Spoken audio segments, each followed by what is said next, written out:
মৰমৰ ছাত্ৰ-ছাত্ৰীসকল, আজিৰ এই ভিডিঅ'টোত আমি ক্লাছ 8ৰ ইংৰাজী lesson 3 explore India quiz time পাৰ্টত যিমান এক্টিভিটিজ দিয়া আছে সবখিনি আলোচনা কৰিম। তো ভিডিঅ'টো অলপ দীঘলীয়া হ'ব, তোমালোকে মনোযোগ সহকাৰে চাবা। আৰু এতিয়ালৈকে যদি মোৰ চেনেলটো সাবস্ক্ৰাইব কৰা নাই তেনেহ'লে চেনেলটো সাবস্ক্ৰাইব কৰি ল'বা, লগতে বেল আইকনটো টিপি দিবা। ঠিক আছে, এতিয়া আমি আৰম্ভ কৰিছোঁ। Question number 1. Answer the following questions with information from the lesson. পাঠত দিয়া তথ্য অনুসৰি তলত দিয়া প্ৰশ্নসমূহৰ উত্তৰ কৰিবা। A number, what is a quiz? Quiz মানে কি?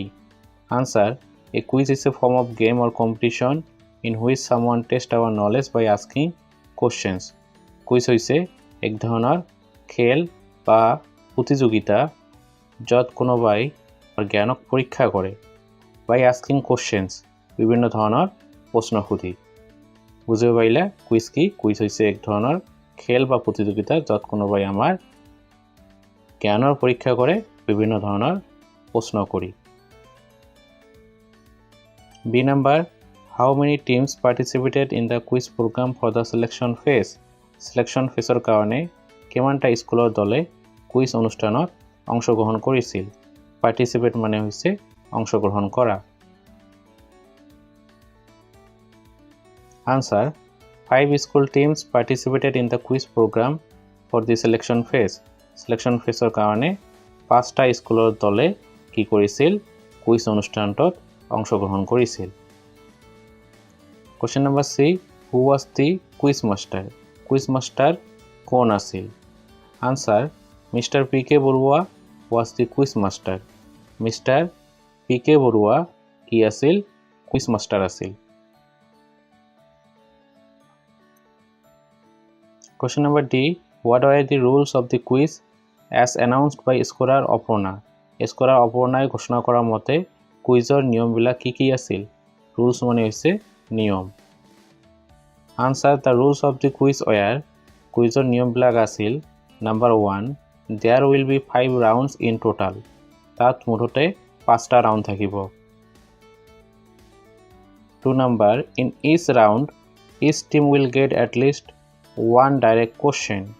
প্ৰতিটো ৰাউণ্ডত প্ৰতিটো দলে কমপক্ষেও এটা কি পাব? ডাইৰেক্ট প্ৰশ্ন পাব। 3 number, for every correct answer they will get 10 marks. প্ৰতিটো শুদ্ধ উত্তৰৰ কাৰণে সিহঁতে কিমান নম্বৰ পাব? 10 নম্বৰ পাব। For a past over question, 5 marks will be awarded.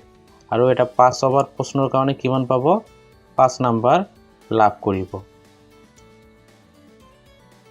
4 number, there will be no negative marks for a wrong answer. ভুল উত্তৰৰ কাৰণে কোনো কি না থাকিব? নেগেটিভ মাৰ্ক না থাকিব। 5 number, each team will get only 10 seconds to answer a question. প্ৰতিটো দলে এটা প্ৰশ্নৰ উত্তৰ কৰিবলৈ মাত্ৰ 10 ছেকেণ্ড সময় লাভ কৰিব। তো এই 5টা কি আছিল? কুইজৰ নিয়ম আছিল স্কলাৰ অপৰ্ণাই ঘোষণা কৰা মতে। ডি নম্বৰ প্ৰশ্ন হৈ গ'ল। এতিয়া ই নম্বৰ প্ৰশ্ন, which team was the winner of the state level school quiz competition? State level school quiz competitionৰ কোনটো দলে বিজয়ী হৈছিল বা কোনটো দলে জয়লাভ কৰিছিল? উইনাৰ মানে হৈছে বিজেতা। Answer, Team D from RKM School, Kasar was the winner of the state level school quiz competition. কাছাৰৰ RKM স্কুলৰ পৰা team the state level quiz কম্পিটিশ্যনৰ কি আছিল? বিজেতা আছিল, উইনাৰ আছিল।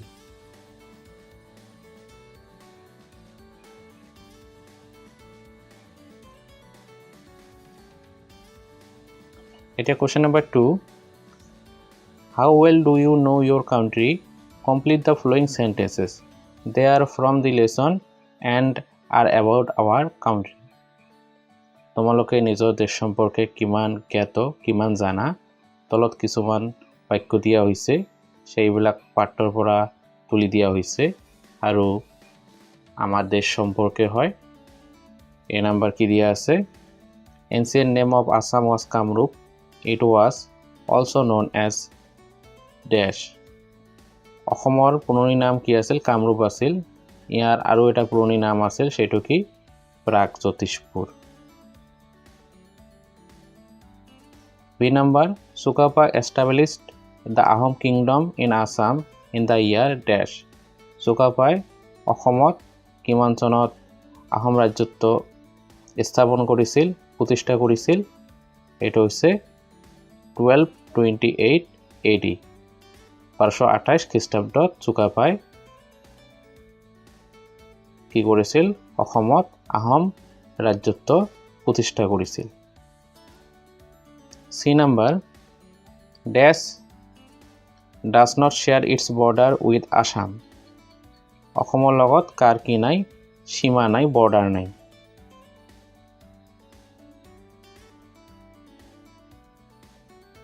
আনসাৰ म्यांमार म्यांमाৰৰ কি নাই অসমৰ সৈতে সীমা নাই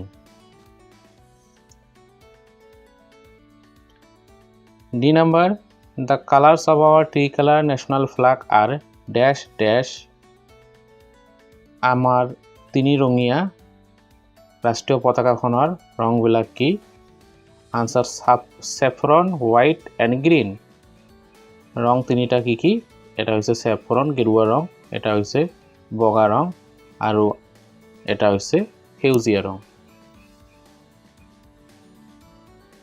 E number white stands for dash and dash আমাৰ যিখন ৰাষ্ট্ৰীয় পতাকা আছে তাৰ যেটা বগা ৰং আছে সেই বগা ৰংটা কি সূচায় পিস এন্ড ট্ৰুথ শান্তি আৰু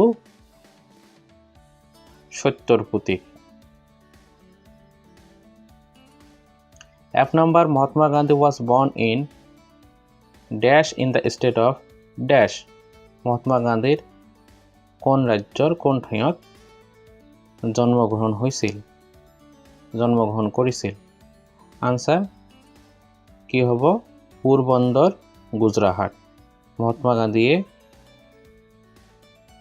গুজৰাটৰ পোৰবন্দৰ নামৰ ঠাইত কি কৰিছিল জন্মগ্ৰহণ কৰিছিল G number Amritsar in Punjab is famous for the dash of the dash পঞ্জাবৰ অমৃতসৰ কিহৰ কাৰণে বিখ্যাত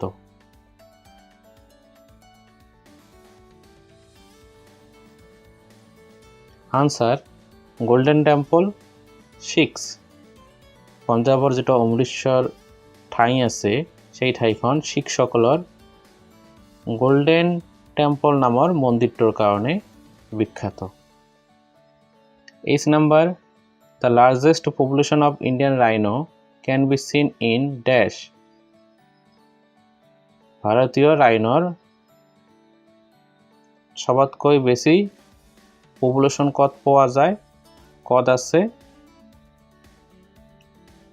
কাজিৰঙা ন্যাশনাল পার্কত আছে I number the ancient name of Patna the capital of Bihar was dash বিহাৰৰ ৰাজধানী পাটনাৰ পুৰণি নাম কি আছিল আনসাৰ পাটলিপুত্ৰ বিহাৰৰ ৰাজধানী পাটনাৰ পুৰণি নাম কি আছিল Pataliputra J number the Qutub Minar the world's tallest free-standing stone tower was built in dash by dash Qutub Minar কার দ্বারা কিমান চনত স্থাপিত হৈছিল এটা আনসার কি হ'ব প্রথম ব্ল্যাঙ্কত হ'ব 1193 আৰু দ্বিতীয় ব্ল্যাঙ্কত কি হ'ব কুতুবউদ্দিন আইবাক হ'ব তাৰ মানে কুতুবউদ্দিন আইবাকে 1193 চনত কি কৰিছিল কুতুব মিনাৰ বনাইছিল এটা কোশ্চেন নম্বৰ 3 ইয়াতে কিছুমান মেচ কৰিবলৈ দিছে এৰ লগত বিৰ কোনটো মিলিব এটা আমালোকে মেচ কৰিব লাগিব one number দিয়া আছে one name by which our country India is known is Hindustan আমাৰ দেশ ইন্ডিয়াৰ এটা নাম হৈছে কি হিন্দুস্তান আৰু ইয়াৰ কি নাম আছে বিৰ কোনটো আছে ইয়াত 4 নম্বৰটো ইয়াৰ আৰু নাম হৈছে ভাৰতবৰ্ষ তো এৰ 1 এৰ লগত কোনটো মিলিব বিৰ 4 নম্বৰটো তাৰপিছত এৰ 2 নম্বৰটো কি দিয়া আছে the colour of the first band of our national flag is saffron আমাৰ ৰাষ্ট্ৰীয় পতাকাৰ প্ৰথম যেটো ৰং আছে এটা হৈছে স্যাফৰন গেৰুৱা তো ইয়াৰ লগত কোনটো মিলিব বিৰ নাম্বাৰ 1 এটো মিলিব ইট সিগনিফাইজ কোৰেজ এন্ড স্যাক্ৰিফাইস স্যাফৰন ৰংটোৱে গেৰুৱা ৰংটোৱে কি বুজায় দুঃসাহসিকতা আৰু ত্যাগ বলিদান ইয়াৰ প্ৰতীক তো এৰ 2 নম্বৰটোৰ লগত বিৰ কোনটো মিলিব 1 নম্বৰ এটা এৰ 3 নম্বৰ কি আছে the blue wheel in the centre of our flag is called the Ashoka Chakra or the ধৰ্মচক্ৰ আমাৰ ৰাষ্ট্ৰীয় পতাকাখনৰ মাজত যেটো কি আছে সেউজীয়া ৰঙৰ চকা আছে হুইল আছে এটক অশোক চক্ৰ বা ধৰ্মচক্ৰ বুলি কোৱা হয় ইয়াৰ লগত বিৰ কোনটো মিলিব বিৰ 2 নম্বৰটো মিলিব it signifies that there is life in movement and death in stagnation তো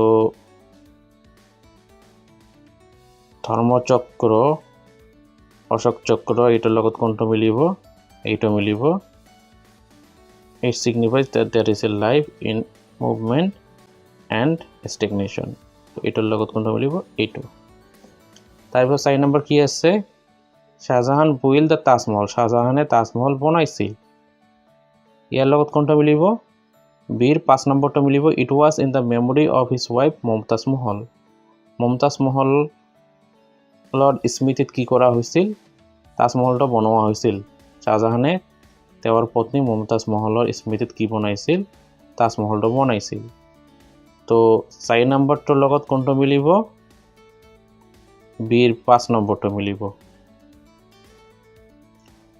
এতিয়া এৰ 5 নম্বৰটো কি আছে Dandi in Gujarat is famous for a historical event গুজৰাটৰ ডান্ডি ঠাইখন এটা ঐতিহাসিক ঘটনাৰ কাৰণে বিখ্যাত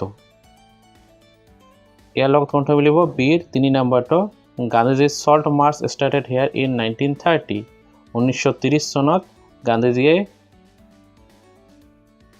কি কৰিছিল ডান্ডি নামৰ ঠাইখনৰ পৰা সল্ট মাৰ্চ আৰম্ভ কৰিছিল মানে নিমখৰ বিৰুদ্ধে যেটো আইন আছিল তাৰ প্ৰতিবাদ কৰি তেওঁ আন্দোলন আৰম্ভ কৰিছিল তো 5 নম্বৰটোৰ লগত কোনটো মিলিব এটোৰ লগত বিৰ 3 নম্বৰটো মিলিব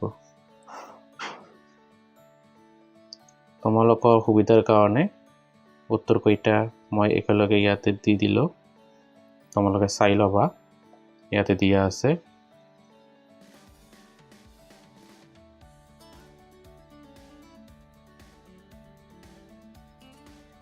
তো আমার এতিয়া 3 নম্বৰ প্ৰশ্নটো হৈ গল 4 নম্বৰ 5 নম্বৰ না লাগে একেবাৰে আমাৰ লাগিব 6 নম্বৰ প্ৰশ্নটো এতিয়া question number 6 let's learn sum grammar বলা কিছু গ্রামার শিখো Look at these two sentences. A number, how do you spend your free time? B number, what is your free time activity? These two sentences begin with a question word. এই দুটা sentence এটা question ওয়ার্ডের আরম্ভ হইছে প্রথমটা হাউ হইছে এটা question word দ্বিতীয়টা হইছে what where when who whose and how are question words what where when who whose how এইবিলাকক কোশ্চেন ওয়ার্ড বুলি কোৱা হয় now write questions to which is of the following sentences are answer এতিয়া question লিখিব লাগিব যার কি হব তলত দিয়াবিলাক আনসার হব ইয়াতে কি দিয়া হৈছে আনসার দিয়া হৈছে সেই আনসার বিলাকৰ কি কৰিব লাগিব কোশ্চেন বনাব লাগিব তো ইয়াক আমি গ্ৰামাৰত মেক কোশ্চেন বুলি কওঁ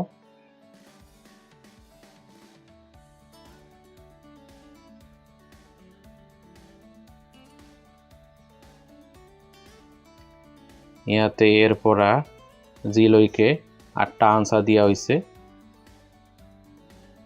মই তোমালোকক উত্তৰ কেইটা একেলগে কৰি দিছো তোমালোকে উত্তৰ কেইটা চাই ভালদৰে লিখিবা তো ইয়াতে উত্তৰ কেইটা ভালদৰে চোৱা কি উত্তৰ হ'ব A number এইটো which school are you from B number হ'ব how many marks will we get for a direct question C number হ'ব why did Shahjahan build the Taj Mahal D number হ'ব who built the Golden Temple E number হ'ব where did the historic salt march start F number হ'ব what is Kaziranga famous for আৰু G number হ'ব who is the winner of today's quiz তোমালোকে ভালদৰে লিখি লবা এইবিলাক পৰীক্ষাত আহে এতিয়া question number 7 here is another type of question ইয়াত বেলেগ ধৰণৰ এটা প্ৰশ্ন দিয়া হৈছে are you in doubt can you answer the questions these two questions are known as yes no type questions because we can answer the questions using yes or no এই ওপৰৰ দুটা প্ৰশ্নক yes no প্ৰশ্ন বুলি কোৱা হয় question বুলি কোৱা হয় কাৰণ ইয়াৰ উত্তৰসমূহ আমি yes বা no ৰে দিব পাৰো in pairs make yes no questions for the following answers from the quiz one is done for you তোমালোকে জোৰপাতি তলত দিয়া উত্তৰসমূহৰ পৰা yes no প্ৰশ্ন বনাবা তোমালোকৰ সুবিধাৰ কাৰণে এটা কৰি দিয়া হৈছে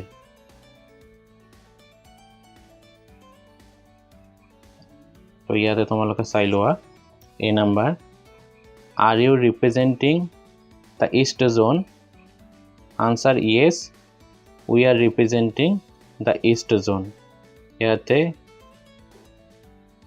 are you representing the east zone এইটো হৈছে yes no question আৰু ইয়াৰ উত্তৰটো হৈছে yes we are representing the east zone এতিয়া B number ইয়াতে উত্তৰটো দিয়া আছে প্ৰশ্নটো কি হ'ব মই B C D E আটাইকেইটা প্ৰশ্নৰ যিকেইটা উত্তৰ হ'ব একেলগে কৰি দিছো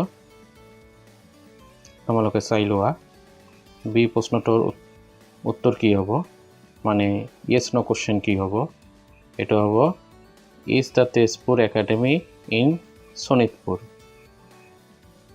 C number প্ৰশ্নটোৰ উত্তৰ কি হ'ব will the winning team represent Assam in the national school quiz competition D number to কি হ'ব what's the ancient name of Assam Kamotapur E number 2 does saffron signify courage and sacrifice F number 2 কি হ'ব উত্তৰ is Porbandar located in Gujarat তো মনত ৰাখিবা যেতিয়া আমি yes no প্ৰশ্ন কৰো তেতিয়া কি কৰো আমি এই auxiliary verb বা helping verb বিলাক আমি কি কৰো সাবজেক্টৰ আগত লৈ আহি আমি yes no প্ৰশ্ন বনাও যেতিয়া সেন্টেন্সটোত কোনো auxiliary verb না থাকে তেতিয়া আমি কি কৰো do does did or সহায় লৈ কি কৰো yes no question বনাও ঠিক আছে তো আজিৰ ভিডিওটো ইমানতে শেষ হ'ল তোমালোকে যদি ভিডিওটো ভাল লাগিছে তেনেহলে লাইক কমেন্ট কৰিবা আৰু নিজৰ লগৰীয়াৰ লগত শেয়াৰ কৰিবা ধন্যবাদ